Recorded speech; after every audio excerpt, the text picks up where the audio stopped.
अफवाह फैलाने वालों को योगी का अल्टीमेटम, एक बयान से बढ़ गई सबकी टेंशन। गुस्से में बाबा ने जो कहा मोदी भी हैरान, बोले फालतू बकवास करते हैं कि लॉकडाउन लगेगा। बचकानी हरकतों पर सुनाई योगी ने खरी खरी अफवाहबाजों की निकलेगी अब सारी हिकड़ी। अफसरों को दिया बड़ा आदेश, अब किसी ने दी पेट्रोल डीजल की गलत जानकारी तो होगी सजा। जब दुनिया में हालात बिगड़ते हैं तो सबसे पहले डर फैलता है और डर के साथ अफवाहें आती हैं, लेकिन इस बार यूपी में अफवाहों पर लगाम लगाने के लिए योगी खुद मैदान में उतर गए हैं और उन्होंने साफ शब्दों में बता दिया है कि अफवाह फैलाने वालों को बख्शा नहीं जाएगा, क्योंकि हालात चाहे जैसे हों, देश और प्रदेश को मजबूर रखना सबसे बड़ी जिम्मेदारी है। कोई झूठी अफवाह फैला करके साहब लॉकडाउन लग जाएगा, फालतू की बकवास करते हैं।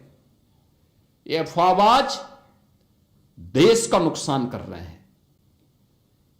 जनता के कार्य में जहां किसी भी प्रकार का कोई डिस्टरबेंस नहीं, सब कुछ स्मूथ चल रहा है, हर एक को दिया जा रहा है। बता दें कि खाड़ी क्षेत्र में बढ़ते तनाव और अंतर्राष्ट्रीय हालातों के बीच भारत में भी कई तरह की बातें फैलनी शुरू हो गई हैं। कहीं लॉकडाउन की अफवाह तो कहीं पेट्रोल डीजल की कमी की खबरें, और यही वो स्थिति थी जिसने सरकार को सतर्क कर दिया है, क्योंकि ऐसी अफवाहें आम जनता में घबराहट पैदा करती हैं। लोग बिना वजह पेट्रोल पंप और गैस एजेंसियों पर लाइन लगाने लगते हैं और इससे हालात बिगड़ते हैं। इसी पर सख्त रुख अपनाते हुए योगी आदित्यनाथ ने दो टूक शब्दों में कहा है कि जब देश की लीडरशिप मजबूत है, प्रधानमंत्री नरेंद्र मोदी खुद हालात पर नजर बनाए हुए हैं, तो फिर डरने की जरूरत क्या है। और साफ कहा कि अगर गैस सिलेंडर 25 दिन चलता है तो लोग 5 दिन में ही लाइन में क्यों लग रहे हैं। अगर गाड़ी में पेट्रोल है तो फिर बेवजह भीड़ क्यों लगा रहे हैं। ये सब अफवाहों का असर है और अब इसे बर्दाश्त नहीं किया जाएगा। मोदी जी के नेतृत्व में देश आगे बढ़ रहा है,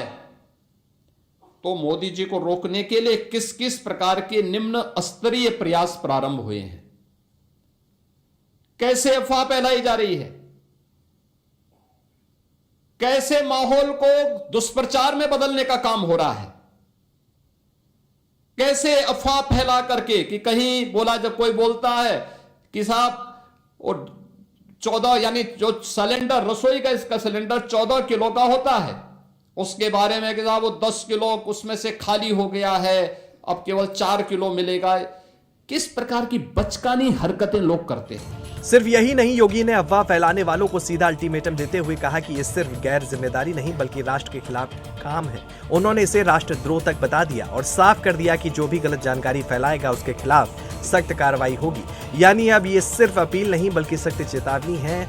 इसके साथ ही उन्होंने अधिकारियों को भी निर्देश दिए हैं कि वे लगातार निगरानी रखें और कहीं भी गलत जानकारी फैलती दिखे तो तुरंत एक्शन लें, क्योंकि इस वक्त सबसे जरूरी है लोगों को सही जानकारी देना और घबराहट को रोकना। खास बात यह है कि एक तरफ जहां उन्होंने अफवाह फैलाने वालों को चेतावनी दी है, वहीं दूसरी तरफ जनता को भरोसा दिलाया है कि देश सुरक्षित है और सरकार हर स्थिति से निपटने के लिए तैयार है। फिलहाल खाड़ी में चल रहे तनाव के बीच यूपी में अफवाहों की हवा रोकने के लिए योगी आदित्यनाथ ने खुद कमान संभाल ली है और अब ये लड़ाई सिर्फ बाहरी हालातों की नहीं बल्कि अंदर फैल रही गलत सूचनाओं के खिलाफ भी है।